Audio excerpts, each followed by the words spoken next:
vacances.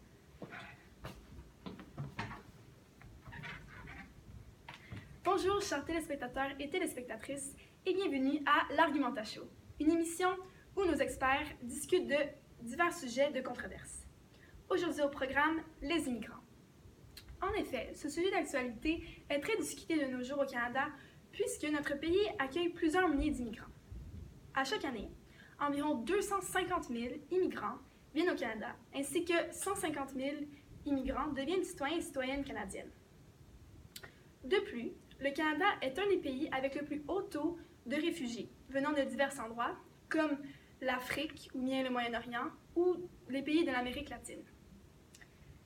Tous les gens qui viennent au Canada sont de toutes sortes d'origines. Ils apportent avec eux leurs valeurs, leur manière de vivre, ainsi que leur religion et leur culture. Avec toutes ces nouvelles populations qui arrivent au Canada, on peut voir que l'image de notre pays change. Nous sommes maintenant un pays multiculturel, avec toutes sortes qui est ouvert à tous. Cependant, à la lumière de cela, plusieurs personnes se demandent s'il est bien d'accueillir autant d'immigrants. Vous, à la maison, croyez-vous que les frontières sont trop ouvertes, donc on accueille trop d'immigrants?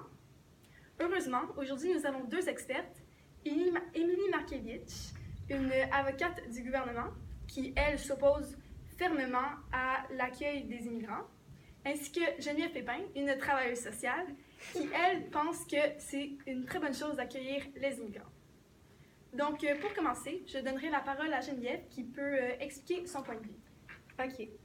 Fait que, premièrement, d'après moi, les frontières de notre pays, ils sont pas trop ouvertes, puis le nombre d'immigrants qu'on accueille chaque année n'est pas trop grand, car nous avons besoin d'immigrants pour l'économie de notre pays.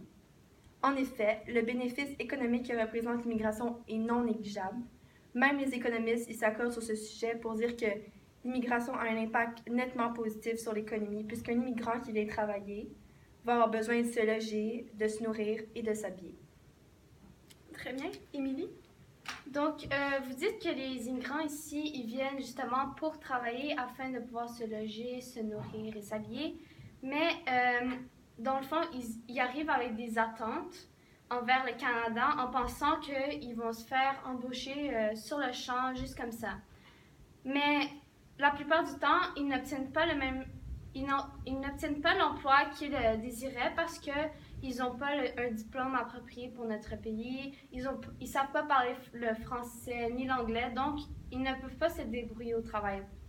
Donc, souvent, leurs attentes sont irréalistes et irréalisables. Dans le fond, s'ils n'obtiennent pas un travail pour fournir ces besoins essentiels que vous venez de me nommer, ils vont tomber sur le chômage. Et si la hausse du taux de chômage, s'il y a une hausse au niveau du taux de chômage, il y aura aussi une hausse au niveau des taxes pour les citoyens canadiens. Donc, le Canada, il va s'endetter afin de pouvoir fournir ses besoins essentiels aux immigrants qui sont sur le bien-être social. Donc, si je comprends bien, vous dites que les immigrants qui viennent n'ont pas vraiment d'éducation, ils ne connaissent pas vraiment bien notre langue, donc ils ne peuvent pas travailler. Oui. Et ce que cela va faire, c'est que l'économie va moins bien rouler. Oui. C'est bien ça? Geneviève, aimerais-tu répondre à Émilie?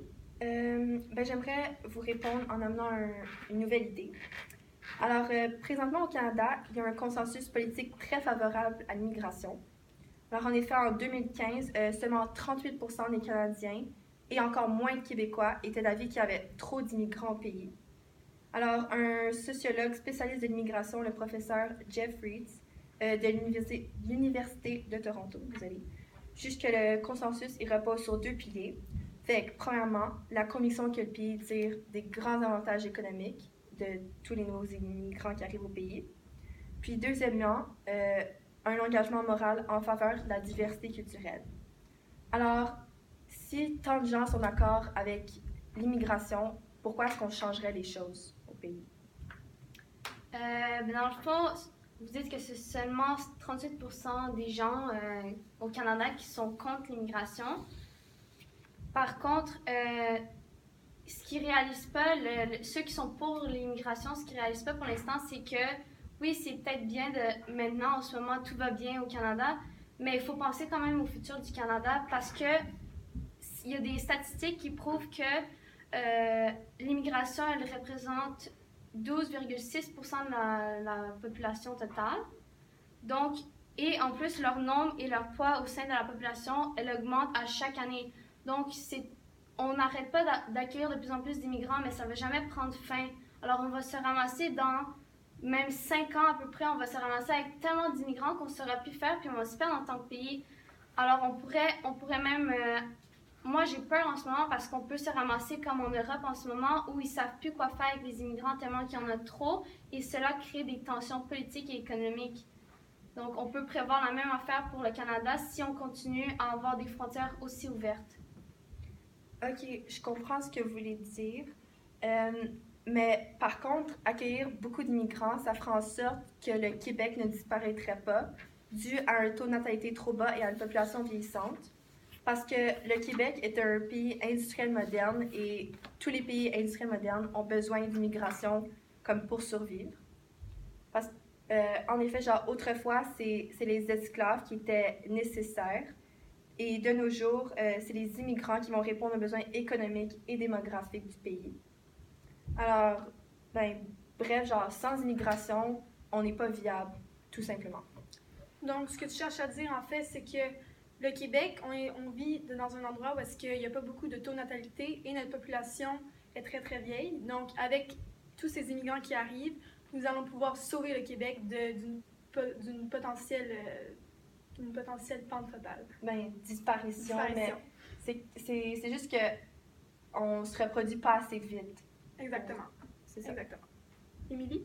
Donc, dépendre de l'immigration pour survivre en tant que pays, moi, je trouve que c'est complètement insensé parce que on peut pas dépendre sur des gens qui proviennent de d'autres pays, ayant d'autres cultures, d'autres religions. Si on dépend sur les autres, on va jamais avancer en tant que pays. Et moi, je pense que c'est là que ce serait vraiment dommage parce que si on veut prévoir un futur pour notre pays, il faut avoir un environnement favorable, sans tension sociale et politique. Je crois donc que c'est seulement en limitant ces vagues d'immigrants que l'on peut parvenir à cela. Donc, on doit prendre des mesures. Je pense pas que c'est en prenant des mesures, en acceptant des immigrants, qu'on va résoudre nos problèmes de taux de natalité, tous ces problèmes démographiques. Donc, il faut vraiment parvenir à des solutions venant de nous-mêmes ou qu'on peut faire à l'intérieur du pays sans vraiment aller chercher des solutions à l'extérieur du pays. Parce que ça peut être malheureux pour certains pays, mais il faut penser au Canada, juste au Canada. Si on veut que notre pays avance, il faut pour une fois penser à nous-mêmes et non avoir à s'occuper des problématiques extérieures avec lesquelles nous n'avons aucun rapport. Donc, c'est ça. Ouais, mais mettez-vous à leur place. Comme on a le devoir en tant qu'être humain, genre d'être solitaire puis d'aider les plus démunis. À leur place, comme on ferait la même chose, puis c'est des êtres humains comme les autres. En plus, ils viennent en famille avec leurs femmes et leurs enfants, puis ont marché des milliers de kilomètres, puis ont risqué leur vie. Fait qu'on peut pas juste les rejeter. En tant que pays riche, on a le devoir de les aider. Merci Geneviève. Donc, désolée de vous interrompre déjà, mesdames, mais notre émission tire malheureusement à sa fin. J'aimerais vous remercier les deux de nous avoir éclairés sur ce sujet de controverse qui nous touche intensément au Canada. Donc, Émilie, comme tu l'as mentionné, nous ne devrions pas vraiment accepter les immigrants puisque ceux-ci n'ont pas d'éducation, donc ne peuvent pas travailler dans notre pays. En plus, ils sont une menace pour la pureté de notre pays et on ne peut pas dépendre seulement sur eux. Oui. Geneviève, tu as affirmé bien le contraire en disant que les immigrants stimulent notre économie ainsi qu'ils permettent au Québec de ne pas disparaître et, puisque nous sommes un pays riche, c'est notre devoir de les accueillir chez nous. Est-ce bien cela? Oui, c'est ça. Bon, merci. Alors, bref, j'espère que cette émission vous a beaucoup plu et j'espère qu'il vous en a appris assez sur le sujet pour que vous, à votre tour, puissiez prendre position sur ce sujet si important. Par contre, avant que vous faites vos décisions et que vous preniez position, j'aimerais que vous vous demandiez qu'est-ce qui est plus important pour vous. Valoriser et prioriser votre identité canadienne ou bien valoriser vos valeurs humanistes et penser aux autres dans notre monde. Merci. Et soyez de retour la semaine prochaine pour notre prochaine émission. Je sais pas si j'ai trop bougé pendant le... On en a parlé comme 10 minutes.